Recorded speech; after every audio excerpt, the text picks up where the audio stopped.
Lemon pepper chicken রান্না করার জন্য আমি 1 কেজির একটি মুরগি নিয়েছি। সাথে নিয়েছি কিছু অ্যালমন্ড, কাজু বাদাম, কাঁচামরিচ, কিশমিশ। এই সবগুলিকে এখন আমি টক দই, এই সবগুলিকে আমি এখন ভালো করে ব্লেন্ড করে নিব। আমি ব্লেন্ড করে চিকেনটার সাথে মিক্স করে নিয়েছি। এখন ভালো করে ম্যারিনেট করে রাখবো। সাথে আমি ব্ল্যাক পেপার 1 টেবিল স্পুন দিয়ে দিয়েছি।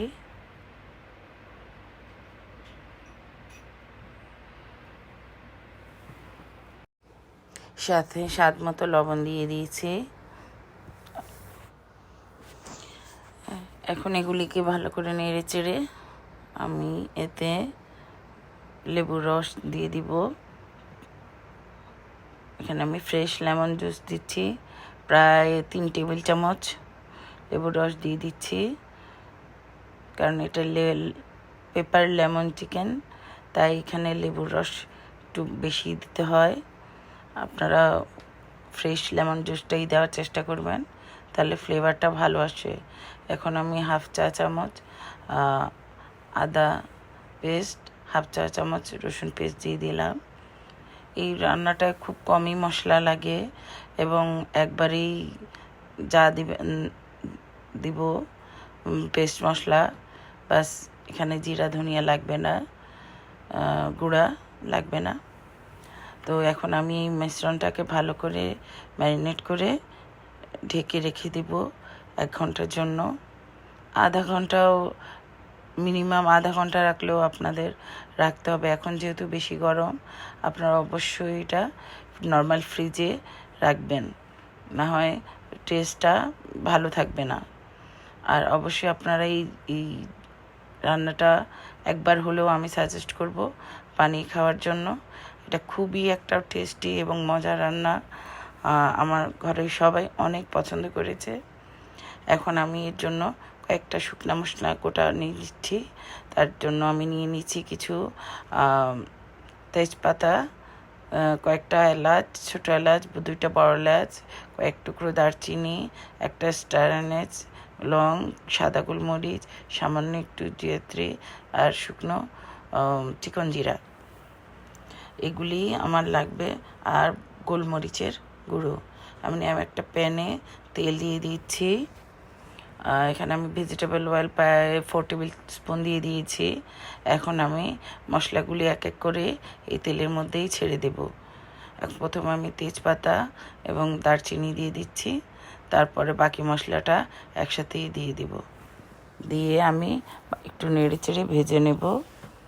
যখন এগুলি থেকে একটু সুন্দর অ্যারোমা বের হয়, তখন আমি চিকেনটা এখানে দিয়ে দিব। ম্যারিনেট করা একটা একটা করে চিকেন দিব। আমি কিন্তু এখানে একসাথে ঢেলে দেব না, চিকেনের রসটাও আমি রেখে দিব বাকি যেটুক থাকে, কারণ আমার চিকেনগুলিকে সুন্দর করে এই তেলেই ভেজে নিতে হবে।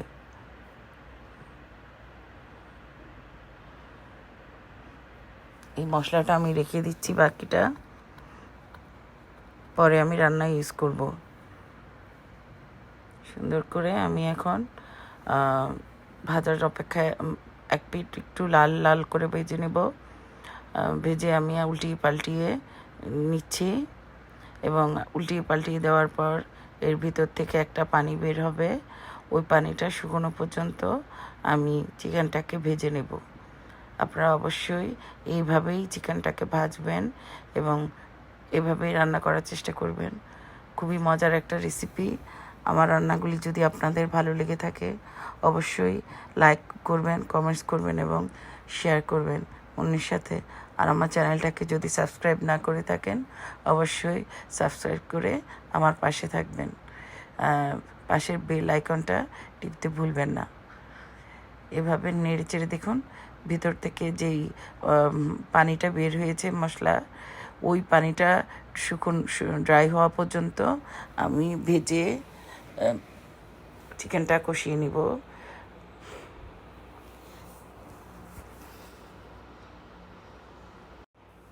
কিছুক্ষণ ঢেকে রেখেছি ভালো করে সিদ্ধ হওয়ার জন্য। এখন আমি ভালো করে কষানো হয়ে গেছে, দেখুন সমস্ত পানিগুলি টেনে নিয়েছে, মশলা তেল ছেড়ে দিয়েছে, এখন ভাজাটা পারফেক্ট হয়েছে। এই পর্যায়ে আমি যে মশলাটা এক্সট্রা ছিল ম্যারিনেট করা, ওই মশলাটা এর সাথে অ্যাড করে দিব।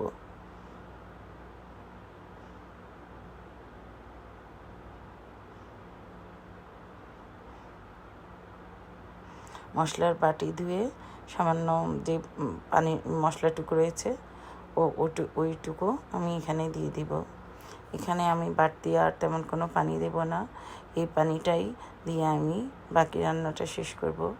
এটা অনেক একটু ধৈর্য ধরে আপনারা মিডিয়াম আঁচে রান্না করতে হবে, তাহলে চিকেনটার টেস্ট এবং খুব ভালো হবে। না হয় কোনো হয়তো শক্ত থেকে যাবে, কারণ আমি এইটা দেশি মুরগি দিয়েই করছি। ফার্মের মুরগি হলে বা ব্রয়লার মুরগি যাকে বলে হলে এটার সময় অনেক কম নেবে। আপনারা যদি ফ্রেশ দেশি মুরগি নিয়ে করতে চান তাহলে অবশ্যই একটু ধৈর্য ধরে সময় নিয়ে এই কাজটা আপনাদের করতে হবে, এবং স্বাদটাও তাহলে আপনারা পারফেক্ট পাবেন। আমি এখন ঢেকে দিচ্ছি। এখন কিছুক্ষণ ঢেকে রাখার পর উঠিয়ে আমি এখানে কিছু সবুজ ক্যাপসিকাম নিয়েছি, চাকচাক করে কেটে কিউব করে আমি দিয়ে দিচ্ছি। এতে একটা সবুজ টাইপের একটা সুন্দর কালার আসার জন্য এখানে আমি 1 চা চামচ কর্নফ্লাওয়ার নিয়েছি, একটু পানি দিয়ে ভালো করে নেড়ে চেড়ে মিশিয়ে নিব। সুন্দর গ্রেভিটা হওয়ার জন্য আমি এখানে মেখে দিচ্ছি। ভালো করে মিশিয়ে নেওয়ার পর আমি এখানে লেমন স্লাইস করে রেখেছি, লেমন দিয়ে দিচ্ছি। লেমনটা আমি বেশি আগে দিইনি, কারণ তেতো হয়ে যাবে, আপনারাও সেটা খেয়াল রাখবেন। আর এখানে আমি যেহেতু পেপার চিকেন, আমি গোলমরিচের গুঁড়ো 1 টেবিল চামচ ফ্রেশ দিয়ে দিয়েছি। আর একটা কথা এখানে আমি খেয়াল করবেন, একটু গ্রেভিটা ঘন হয়ে গেছে, তখন আমি একটু ফ্রেশ মিল্ক 1/2 কাপের মতো দিয়ে দিয়েছিলাম, গ্রেভিটা একটু পাতলা বা একটু ঘন সুন্দর হওয়ার জন্য। হয়ে গেল আমার আজকের লেমন পেপার চিকেন। খুবই টেস্টি হয়েছে, দেখুন ভেতরটা কত সুন্দরভাবে সিদ্ধ হয়েছে এবং খেতেও অনেক জুসি এবং ইয়ামি হয়েছে। যদি আপনারা খেয়ে না দেখেন তাহলে বুঝবেন না যে আসলে কতটা টেস্ট এবং মজার হয়েছে এই রান্নাটা। আপনারা অবশ্যই বাসায় রান্না করে খাবেন, বা ছোট বড় সবাই এই রান্নাটা পছন্দ করবে। আল্লাহ হাফেজ।